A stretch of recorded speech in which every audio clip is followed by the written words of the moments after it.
Dear friends, hello. I'm very happy to see you, and I'm very happy to introduce Dr. Musa Shaikh from London, who looks very handsome today and very elegant today.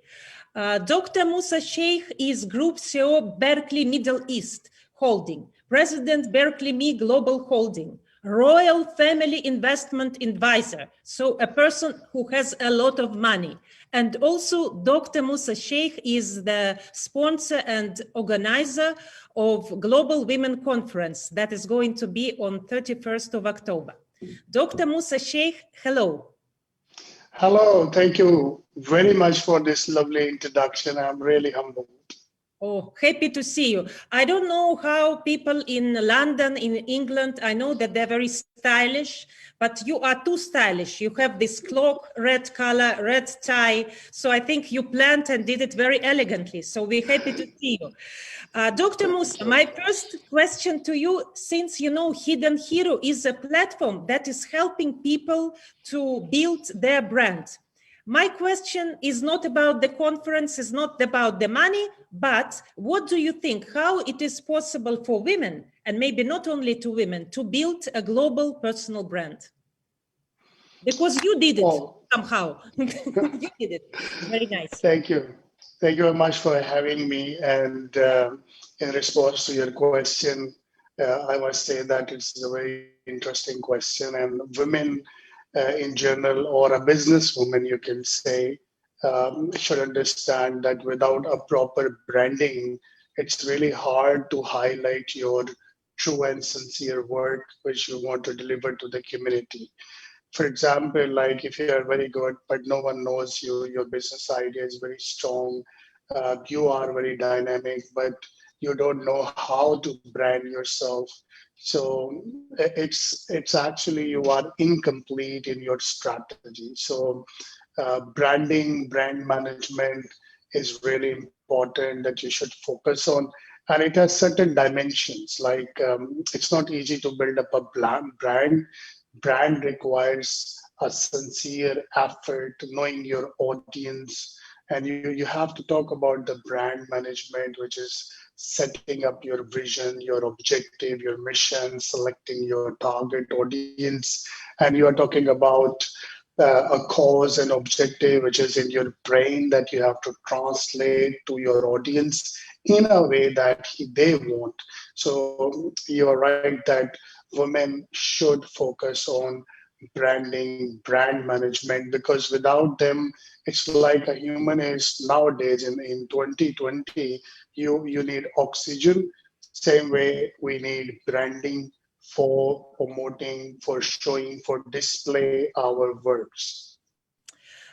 This is very nice saying, and since I'm very lucky to have Dr. Musa Shaikh with me, I want to ask what you will recommend us. Okay, we are building the brand of Hidden Hero. Now, for example, we made ESEC. It is English-speaking expert club where people, specialists, can talk about their brand and they receive feedback from other experts around the world. How you, as a great expert, will recommend us to promote our brand? So this is really interesting. Like your idea should be strong. So I can see that you have a great idea where you are trying to bring the professionals who are successful in their own personal and commercial and social life. They have delivered a lot of value to the society. And imagine like 1 + 1 is 11, and you bring synergies, you bring network and community across one platform. It's actually itself is a very amazing idea. And these people definitely will contribute to the community, and they will strengthen your brand by knowledge, skills, and ability, and their influence that they carry on their audience. Because if people like, say, me and my fellows, we have fan following, so people look at us, they see what we are saying, and they give a value to it, because based on our yearly struggles, I felt that if your message is strong, your platform is right, and what you do makes sense for the people, and it deliver value, it becomes really a phenomenal response from the audience.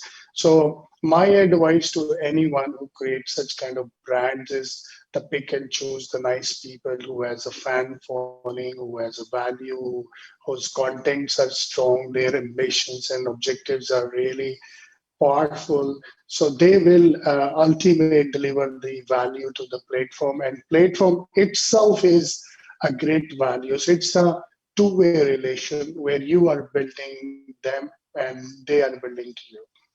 I see. So it's all about connection and bringing powerful people who can enhance your idea, who can make it more powerful. And by this, we're bringing values together and helping each other to grow and supporting others. Why you working only with women? You're doing global women conference. I know you want to be surrounded by beautiful women. Maybe that is the reason, or maybe there is something else behind that. That's so interesting, actually. See, when I was born, the first person who touched me was a woman, and she was my lovely mother. And throughout my life, I depend on my mom.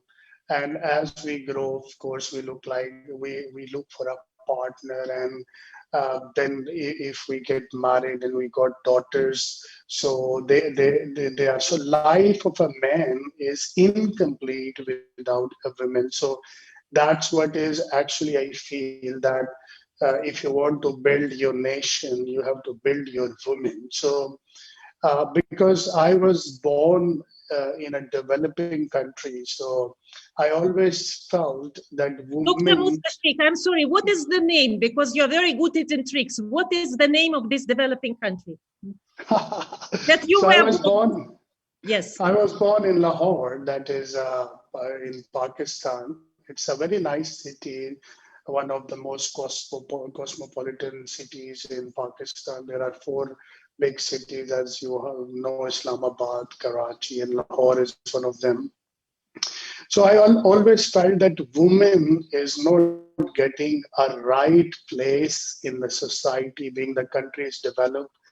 There is a bit of bad governance. There is no intention to build up the women, like as we see in UK or in USA, that where you see that woman has generic and constitutional rights, where she can have a right to marry, right to divorce, right to study when she has to study. Otherwise, parents will be fined. If the parents will not send a kid to the school, they will be fined. But if you see in developing countries, I'm not only talking about Pakistan, I'm talking about I have seen all the world.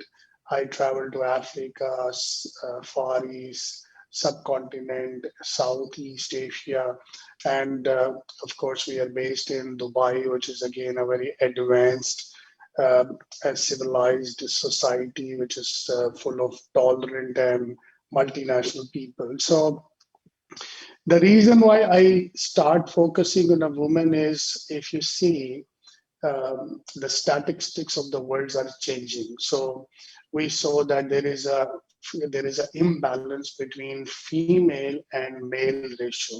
Males are squeezing and females are increasing. Uh, so as a prudent planner and a strategic leader, I can see that if more women will be in the world and there are less men, so means that we need to develop women to lead, because if they are in majority, and you can see like some countries still there are 6 women versus 1 man.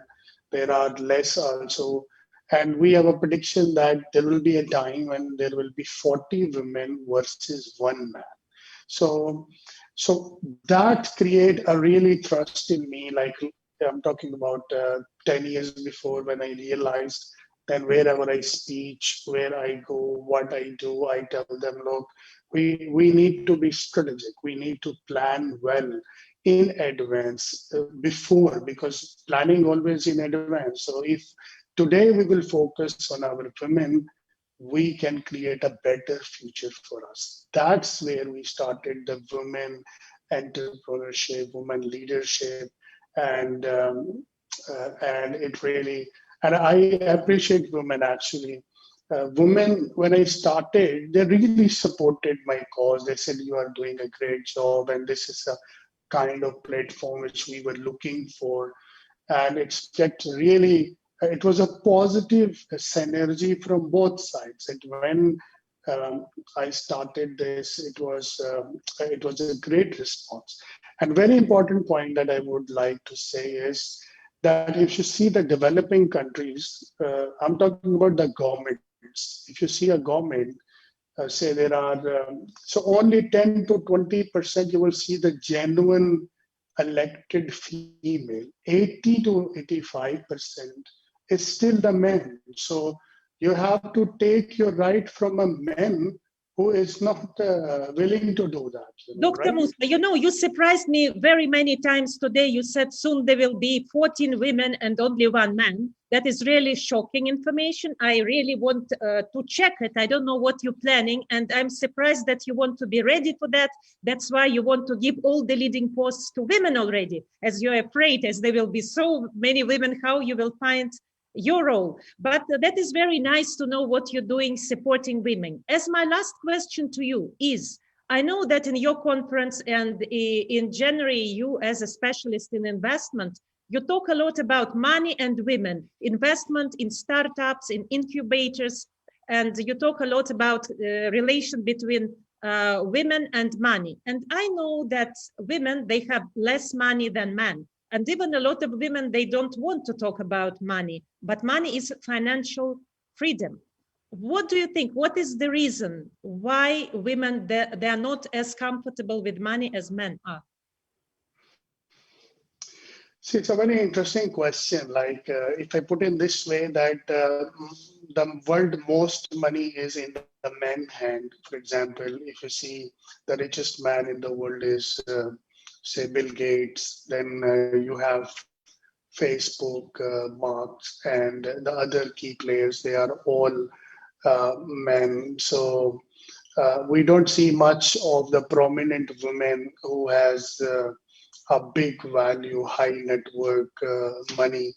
So of course, this is also a male dominance, and the money has been kept in the hand of a man. But again, the trend is changing. If you see in Gulf areas, especially, 30% of the money is in the hand of rich female. So, which is a quite dynamic statistics. Less people know. They always think that only men is rich, but of course that this is actually is my focus. My focus is to build, uh, to bridge the gap between a man and a woman in order to create them as a partner, as business partners, business leaders, and as life partners also. So what I did is I create, as with Berkeley, me and Musa Shaikh, we did a joint effort. I sat with them, my board, and told them, look, everyone is doing a great job. It's not that only we are doing a great job. Everyone. I meet a lot of women who has 10 people network, some has 50 people network. Of course, they are not talking about the strategic change. The only difference that I feel that I really want to implement, maybe I'm a student of public administration, I talk about the governments, I see the bigger changes. I feel that if you do a micro change, it's also very important that there are micro focuses, but you have to focus the macro, the bigger and large and masses. So my first agenda is to sit with the decision maker in any country. Why I'm focusing on developing countries? Because in developing countries still, with exceptions, of course, there is a very smaller class, maybe 5% of the women who has access. They are rich, they study in an English school, they have a right to go outside, they can marry themselves, they travel abroad. These are 5% of the total community. But 85% women cannot, in some countries developing, I will not name so they should not get offended, but they abort the baby girl if they see that it is a now science has advanced. So if you do this ultrasound, you can come to know that it is a baby boy or a baby girl. So if they get a baby girl, they abort it because they feel that once she will come in the world, it will be a burden. They have to marry, they have to buy gold, they have to fix so many things. So they can't do that. So they abort it, which is again a murder in the tummy of a woman, which is really serious issue. But because of poverty and because of negligence and because maybe of certain beliefs, this is really not. So, Dr. Musa, your plan and you as a Beverly Me Investment, as an organizer of the conferences for women, you want to give them access to education and to money and to investments.